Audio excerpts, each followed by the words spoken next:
Buenos días, le doy la bienvenida, muchas gracias por acompañarnos.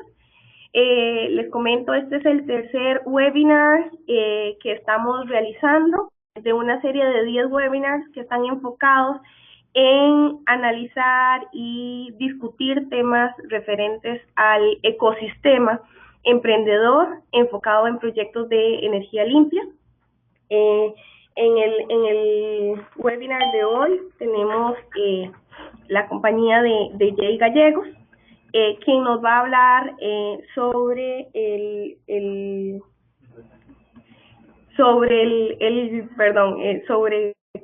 los desafíos de los proyectos en esta área.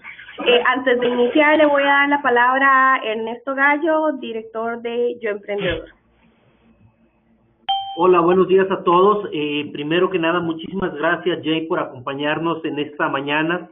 Es para nosotros un privilegio que seas tú quien hoy pueda compartir con toda la audiencia que tenemos pues tus experiencias alrededor de este tema.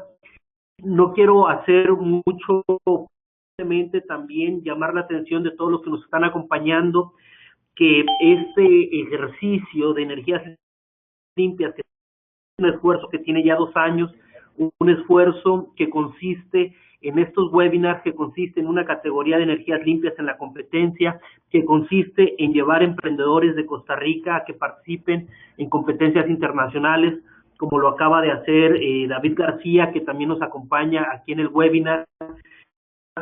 Tuvimos la dicha de que David obtuvo el primer lugar a nivel mundial en la categoría de transportes, en energías limpias, en la competencia Cleantech Open. Entonces, pues me parece que todo este contexto es bien relevante, importante para pues comenzar con este webinar que nos va a hacer favor, Jay, de compartir con nosotros. Sin más, regreso con Vivi para que comencemos. Bueno, gracias Ernesto, antes de iniciar con la presentación de Jay, les comento que Jay tiene más de 25 años de experiencia en el desarrollo, construcción y operación de activos eléctricos renovables en Estados Unidos, Europa, África, Asia y Centroamérica, y desde el 2004 ha liderado profesionales para hacer crecer los negocios en Globalec, Mesoamerica Energy, como una plataforma para ser el líder en la región en energía renovable. Y recientemente ha estado a cargo de la coordinación general para la construcción y puesta en marcha en Honduras del parque eólico de ULA de 102 megawatts. Bueno, Jay, muchísimas gracias por acompañarnos. Entonces lo dejo con los asistentes. Antes de iniciar, perdón, Jay, me gustaría que nos cuente un poco qué es Mesoamérica y qué es lo que Mesoamérica Energy y qué es lo que han venido realizando. Ok, buenos días a todos. Espero que me puedan oír bien. ¿Se puede oír bien? Ok, mira, me llamo Jay Gallegos y primero oportunidad de hablaros al grupo. Creo que el otro día pude ir cuando estuve en Costa Rica y es una persona que me ha inspirado mucho, he leído sus libros y algo que me impactó mucho fue cuando él habló acerca de que vivimos en una era con innovación tecnológica increíble, con descubrimiento científico y bastante progreso social y económico, pero que todavía nos enfrentamos a grandes desafíos. Resulta que el 94% del dinero de este mundo está en manos de 40% de las, y el 60% de las personas del mundo solo reciben 6% de los ingresos mundiales. Yo creo que eso nos indica de que hay mucho trabajo que hacer. Hay trabajo que hacer no solo en el área de innovación y de ser emprendedores, pero ser emprendedores que también tengan conciencia social y que busquemos formas de mejoramiento es fundamental para nuestro futuro. Yo quería explicaros un poco acerca de quiénes somos, empezando por nuestra historia. Hay un proyecto eólico en Tilarán. No sé si algunos han podido pasar por el lago Arenal, y si lo han podido hacer, habrán visto unas máquinas, unos aerogeneradores, y ese proyecto se construyó en el 95. y resulta que fue el primer proyecto en la historia de Latinoamérica en el tema eólico. Por cierto, esa palabra eólico viene del dios del viento griego, que se llamaba Eolos, de ahí la palabra eólico. Nosotros venimos a Costa Rica por un par de razones. Uno, por ser un país con una reputación de importarle el medio ambiente. También nos importa mucho el hecho de que aquí en Centroamérica el viento sopla en verano. Y eso es muy importante porque los proyectos filo de agua y los proyectos hidroeléctricos tienen su mejor momento en el invierno, obviamente con las lluvias. En verano hay menos posibilidades de agua y resulta que el viento viene en el verano. Entonces, al tener esa desfase entre esas dos temporadas, nos intrigaba mucho qué con la energía eólica a nivel regional. Aunque Costa Rica es altamente hidro y renovable, los demás países en la región no tienen esa realidad. Honduras es muy térmico, los demás más o menos mitad y mitad. Pero el viento, siendo un recurso local, un recurso aprovechable y un recurso donde no hay que comprarle nunca, nos pareció que sería muy interesante, y Costa Rica, como el país más seguro y estable, era el mejor punto de entrada. Muy bien, entonces construimos el proyecto, la seguimos operando en su año 18 y recientemente hemos construido en Honduras un proyecto de 102 megas que representa 7 a 8% de la generación nacional. Hemos iniciado construcción ya de una segunda fase que aumentará el proyecto a 120 megawatts y eso representará un 10% de la generación de Honduras. En Nicaragua estamos generando un 6 a 7%, dependiendo de cuánto sopla el viento, con esperanzas de llegar al 10% si podemos hacer una ampliación. Y estamos por construir un proyecto de 50 megawatts en Costa Rica, se llama Orosí, allá por Rincón de la Vieja. Ganamos 4, en un proceso de licitación el año pasado, ganamos 4 proyectos de 20 megawatts cada uno, que es el límite que actualmente fija la ley para proyectos. Entonces vamos a tener 3 proyectos a tener en unos 3 años, lo cual va a ser un desafío de crecimiento. Lo último que quería mencionaros sobre mi empresa es el ADN de la empresa. Nosotros tenemos en nuestro ADN varios temas centrales. Uno es la sostenibilidad. Nos interesa que nuestros proyectos sean sostenibles, pero también medioambiental y socialmente sostenibles. Entonces, eso es lo que nos mueve, es buscar esa combinación. Eso no ocurre por casualidad. Hay que presupuestear, hay que meter dentro de los modelos financieros tu plan de desarrollo social y ecológico como parte integral del proyecto, porque si no se planifica, y si no se presupuesta, y si no se vende a una junta directiva, a los bancos y al equity, no va a pasar. Otra cosa que tenemos en nuestro ADN es que para nosotros es muy importante identificar, no sé en español, pero en inglés se dice los stakeholders, o sea, las personas afectadas por tu proyecto. Entonces creo que algo que hacemos mejor que muchas empresas es ir a entender quién se va a ver afectado por y cómo puedes lograr alineamiento y que eso sea un beneficio mutuo. Por ejemplo, ¿cuáles comités de desarrollo, cuáles asociadas, cuáles asociaciones de padres, municipalidades, centros de salud, escuelas, etcétera, puede haber, digamos que a nivel local? También, ¿qué existe a nivel regional? Ellos están trabajando en la zona. Por ejemplo, en Orosí estamos trabajando en la área de conservación Guanacaste y con Dan Jensen, que es un ecologista legendario que ha trabajado mucho en Costa Rica. Entonces, al darnos cuenta que estamos en su vecinidad, quisimos buscar una forma de apalancar su conocimiento medioambiental y que fuera de beneficio al proyecto. También, obviamente, en nuestro ADN tenemos el tema que nosotros le llamamos no fuel, o sea, cero combustible. Y un proyecto eólico realmente es como un coche al que no hay que echarle combustible.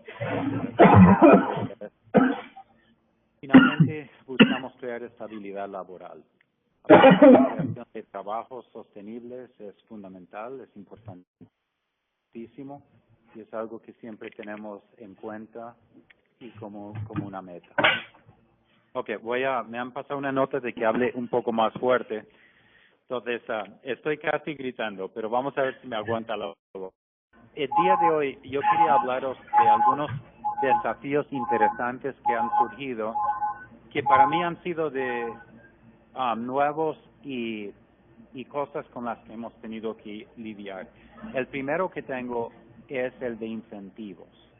Y puse, se tradujo verificación de la realidad. Yo lo puse más como el poeta que escribió sobre la realidad versus el deseo. Por ejemplo, hemos trabajado por años en legislación que incluyen paquetes de incentivos renovables. Perdón. Por ejemplo, en Honduras trabajamos muchos años apoyando una ley de promoción a energías renovables. Y el punto que quiero enfatizar es que a menudo estos incentivos que aparecen en los libros o como ley llegan a ser muy complicados de hacer valer en la vida real. O sea, es tal vez un poco, hay una fuga importante que ocurre. Por ejemplo, voy a dar algunos ejemplos ilustrativos. Nosotros, en renovables, los incentivos más comunes son, por ejemplo, la exoneración del equipo de generación que viene del extranjero, de que no paga, ¿cómo se dice?, aduanas o no pagan ciertos impuestos de importación. Otro incentivo importante que se suele dar a compañías de energía y de energía renovable es el no pago del impuesto de valor agregado, el VAT.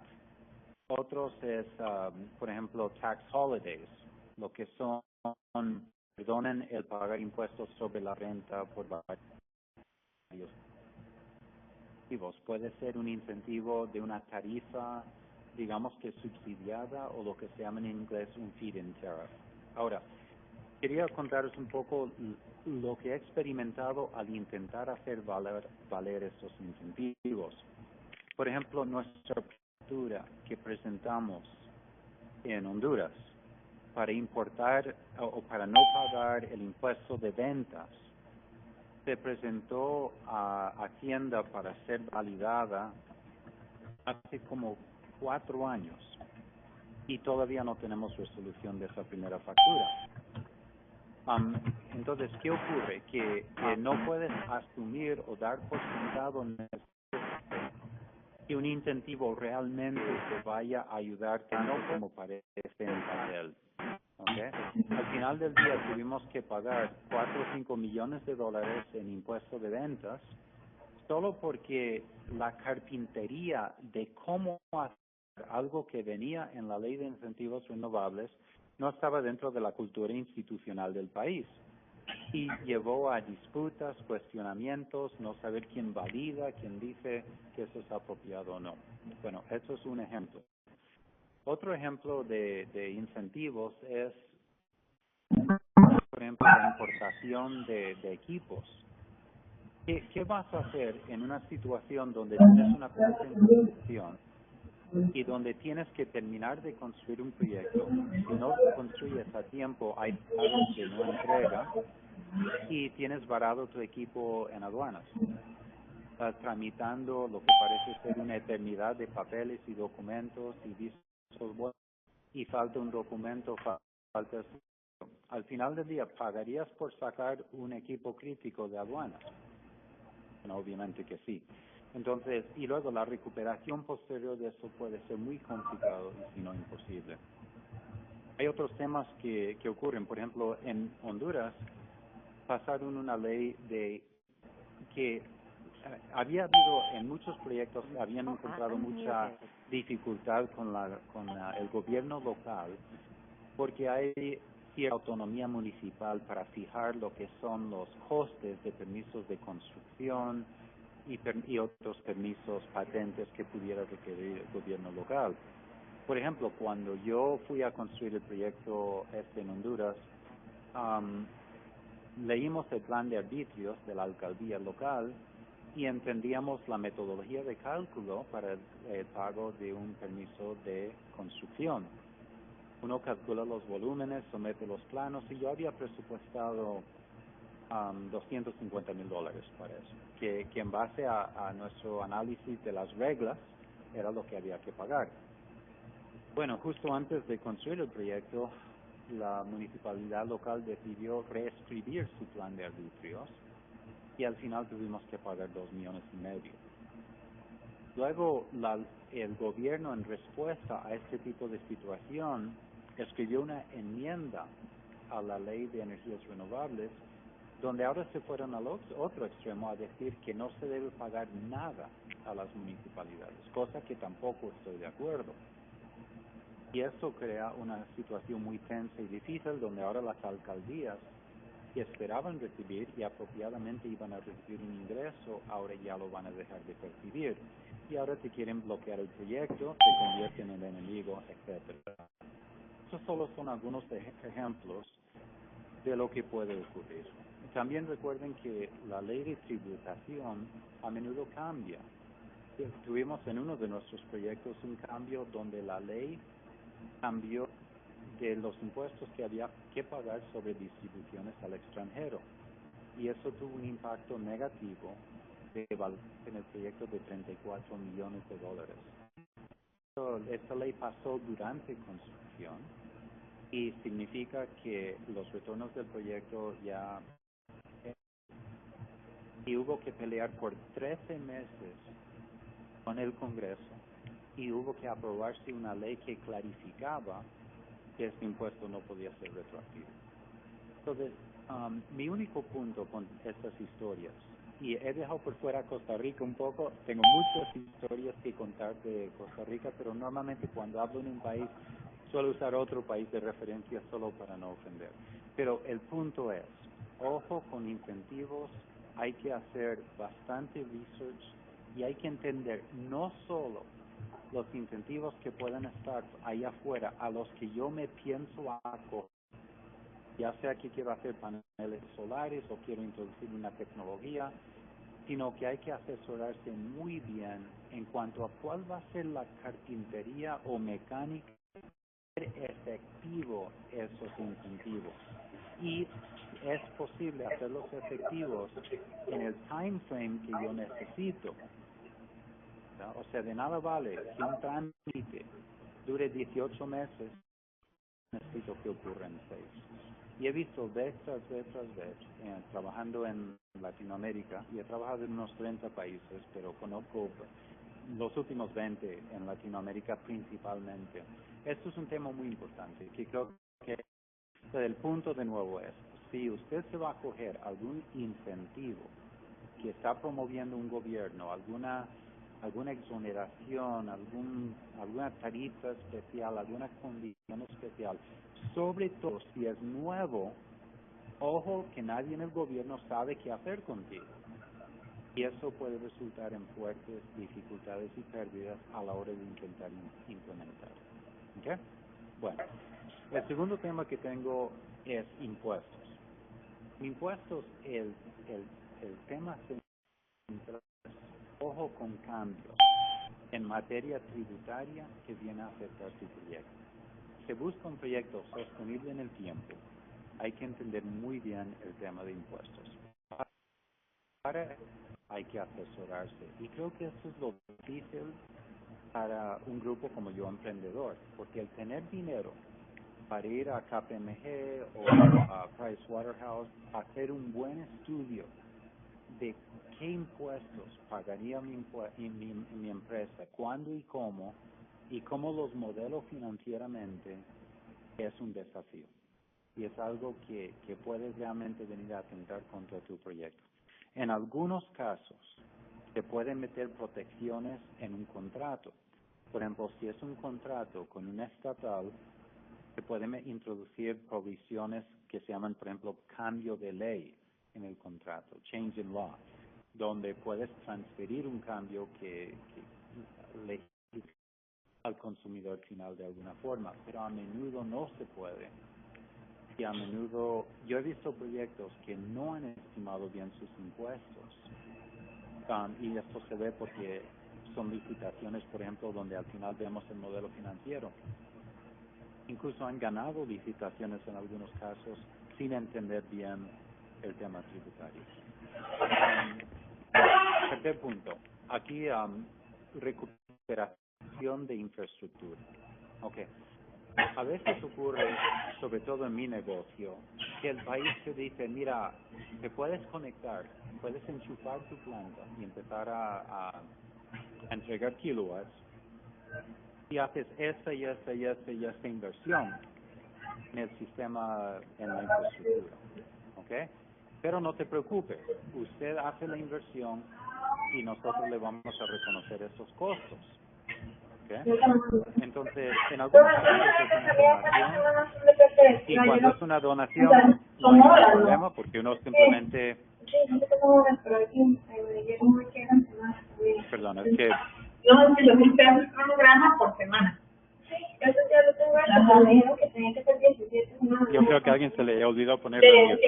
Ok, voy a seguir. Depende de la hora que se haga por semana. Sí, también, ¿verdad? Si usted va a donar si para poner tu proyecto requiere fortalecimiento del sistema, por ejemplo, y eso es una donación, pues ya usted lo calcula y lo entiende. El punto es, ojo, si se hace una promesa de recuperación de esta inversión, porque en la práctica esto es muy difícil. Voy a citar, por ejemplo, un ejemplo de un proyecto. Este proyecto, para que se pudiera interconectar a la red, la idea era construir una subestación nueva, fortalecer otras 2 subestaciones, meter un sistema de protección y comunicación general, mejorar la infraestructura en una zona del país que no infraestructura eléctrica. Gracias, perdona, es que no me puedo oír bien. Entonces, ¿qué ocurre? Que luego uno hace esa inversión y a la hora de recuperar no hay dinero o tus facturas no están perfectamente presentadas o traen un peritaje para decir, no, usted pagó demasiado por estos equipos, yo no se lo voy a reconocer, y un montón de estrategias que todos tienen. All attendees are muted. Entonces, el punto, el takeaway es, si para hacer tu proyecto tienes que invertir en infraestructura de terceros y hay una promesa de recuperación de eso, hay que pensarlo muy bien. ¿Okay? Hay que tener muy claro que nosotros, por ejemplo, en nuestros proyectos, a menudo modelamos la recuperación de un activo o de una donación, no una donación, de transferir equipo a un utility, por ejemplo. Normalmente en el modelo financiero ponemos solo una recuperación de la mitad y sobre 20 años, en vez de 6 meses después de completada la obra. ¿Okay? Bueno, eso puede que no aplique en muchos, en otros sí. Quería hablar de otro tema importante, otra lección aprendida. Tengo 6, por cierto, que iba a mencionar, que se llama solvencia de energía. ¿Qué pasa? Que estamos trabajando en países en vías de desarrollo, países que a veces tienen mucha dificultad. Por ejemplo, en el tema energético, hay mucha resistencia, no tanto en Costa Rica, pero en otros países como Honduras, Nicaragua, Guatemala, en poder aumentar la tarifa. El aumento de la tarifa eléctrica puede llevar a protestas, a inestabilidad en el país, y se maneja mucho como una herramienta política. Bueno, como a menudo ocurre cuando se interfieren precios, se crean fuertes desequilibrios, y esto muchas veces viene a atentar contra el bienestar económico del off-taker, del utility o el que te esté comprando la energía. ¿Okay? Entonces, digamos que usted quiere poner un proyecto para venderle al ICE o a la ENEA en Honduras o a perdón, en Atrel, en Nicaragua, etcétera. La solvencia de estas instituciones no siempre es la mejor. Entonces es algo que hay que tomar en cuenta. A la hora de buscar financiamiento para el proyecto, muchos desarrolladores de proyectos, por ejemplo, que el que le va a comprar la electricidad está en mora con muchos generadores. No es raro que deban 150 millones de dólares a generadores, normalmente térmicos, a quienes no han pagado. Y esto resulta luego muy difícil a la hora de financiar tu proyecto. Yo lo que he tenido que hacer en la mayoría de mis proyectos es ir a buscar algo que se llama un sovereign guarantee, una garantía estatal, donde el Estado te garantiza los pagos. Esto tampoco es un mecanismo perfecto y a menudo no funciona del todo bien, pero ayuda a poder financiar el proyecto. Lo que nos ha salvado en energía eólica es que normalmente, que es cuando más generamos, somos también la fuente más barata de energía que tiene el país. Y entonces supongo que a la hora de hacer los pagos, se ha pensado que es mejor pagarle a los eólicos porque es lo más barato que tenemos.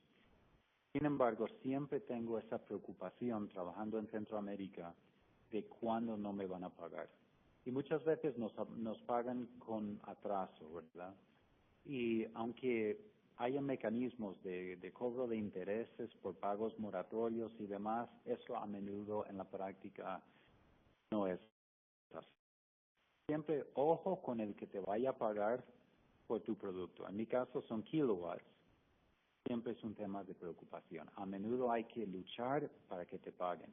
Recientemente tuve que subirme a un avión y tomar 3 viajes y llegar hasta el vicepresidente para que me pagaran la factura de agosto. Venía con mora.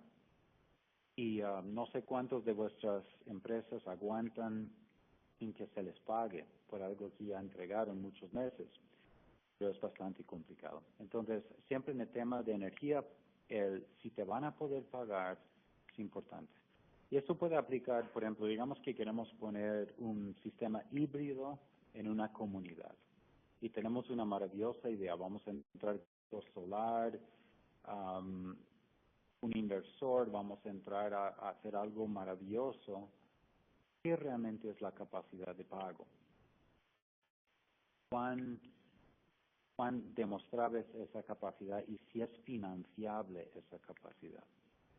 Recuerden que en mi ADN mencioné el de la empresa, la sostenibilidad.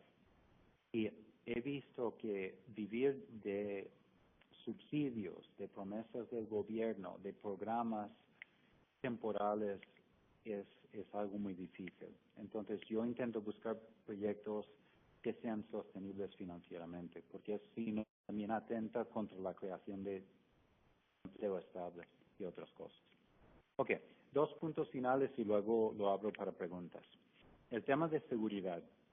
A veces tenemos este proyecto, nos encanta, queremos hacer el proyecto y empezamos a hacer la inversión en campo y luego sufrimos robos. ¿Qué tipos de robos? Bueno, si tengo que poner una torre meteorológica de viento y en una batería, no le puedo contar cuántas veces esa batería va a desaparecer. ¿Qué hay si tengo que poner cables a tierra para que si me pega un rayo a la torre no me dañe el equipo? ¿Y qué pasa con el cobre? Bueno, el cobre es muy valioso y el cobre se roba. En algunos casos, las torres que tienen cables guía, se roban los cables guías, hasta tal punto que la torre se viene abajo. Luego, durante construcción, hay problemas de vandalismo, de robo. Nosotros, por ejemplo, durante la construcción de nuestro proyecto, un proyecto reciente, solo estamos construyendo el proyecto, pero tuvimos que lidiar con 17 cadáveres. Algunos de los cuales habían sido ejecutados en el momento, o sea, escuchamos los tiros y llegamos y ahí están los cuerpos tendidos en las zanjas, porque la gente quiere aprovechar que tenemos cimientos, estamos cavando hoyos, hay kilómetros y kilómetros a tirar ahí cuerpos y personas que van haciendo. Bueno, el tema de seguridad es cada vez más relevante.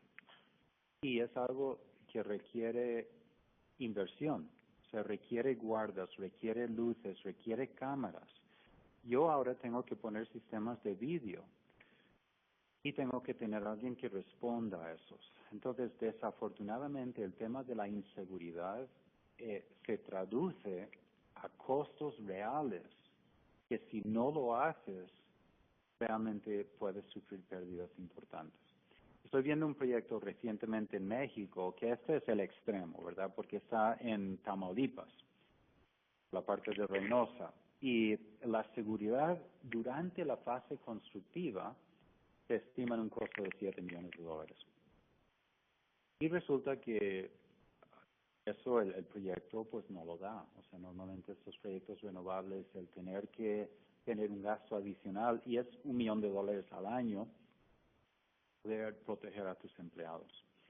La seguridad, sobre todo si estás trabajando en zonas rurales, puede ser simplemente temas de robo puntual, temas de mismo a veces. En mi caso tengo estas turbinas grandes, blancas, que no puedo esconder, y no falta quien quiera pegarle un tiro a las aspas porque es divertido, a ver si le da, etcétera. Entonces, tema de seguridad cada vez más complicado, cada vez más un desafío mayor. Y hay mucho que yo podría decir sobre seguridad. Quiero decir que tu mayor riesgo en seguridad son tus propios guardias de seguridad, que a menudo crean más problemas de los que resuelven. Entonces nosotros tenemos un programa muy fuerte de inducción, porque yo no quiero un guarda que ande siendo malcriado, odioso, pegándole tiros, o sea, necesito realmente una persona que casi haya estudiado filosofía para ser guardia de seguridad. ¿Por qué? Porque a menudo son los que tienen el contacto con el público. A mí siempre me ha asombrado que uno va a una estación y el maltrato que le dan los mismos guardas, la gente que estaciona, y esto crea negatividad y un mal ambiente. Entonces trabajamos mucho en que nuestros guardas de seguridad se vean incorporados a la empresa, que tengan inducción y entrenamientos adicionales a las que una compañía normal puede suplir. Bueno, seguridad simplemente lo pongo ahí como un tema a considerarse. Ok, finalmente financiamiento. Yo creo que me va a faltar tiempo porque quiero respetar el tiempo. Financiamiento de proyectos es todo un mundo. Creo que no me va a dar tiempo porque he consumido demasiado, pero ha sido un desafío fuerte para nosotros el financiar proyectos. ¿Por qué? Porque los bancos, sobre todo al trabajar con los bancos de desarrollo, como lo puede ser bancos alemanes, daneses, holandeses, Exim Bank de Estados Unidos, bancos de importación, son muy onerosos trabajar con ellos. O sea, yo trabajo con ellos porque tienen el dinero más barato. O sea, para levantar el financiamiento con ellos definitivamente suelen ofrecer las mejores condiciones. Tienen una tolerancia de riesgo tal vez un poco mayor porque son bancos de desarrollo. Ahora, el tiempo que tarda desarrollar un préstamo es increíblemente largo. Entonces, por ejemplo, financiar un proyecto en Honduras, Nicaragua o Costa Rica te puede llevar un año fácilmente. Y eso si todo sale bien. Si tienes problemas políticos en el país, o sea, si cuando estuvimos a punto de cerrar Honduras fue cuando se derrocó el gobierno de Zelaya. Y entonces, como el gobierno que nos prestaba el dinero no reconocía el gobierno de Honduras, no podía prestar. Entonces, todo el proyecto se paralizó mientras se esperaran elecciones. Entonces, el tema de préstamos está muy ligado a la percepción de riesgo país, está muy ligado obviamente a la sostenibilidad de tu proyecto. Algo que les animo a todos a hacer es que si en algún momento van a necesitar un préstamo para el desarrollo de su idea, vayan a ver los bancos de una vez. ¿Okay? Vayan de una vez a hablar con los bancos de financiamiento, cómo podríamos trabajar juntos. Y hágalo muy temprano, para ir descartando bancos que no tengan un interés real, ir afinando con bancos que querrán últimamente financiar sus proyectos. Señores, esos eran los temas que quería cubrir hoy. Perdona que me alargué mucho, me da un poco de pena solo estar hablando así. Me gustaría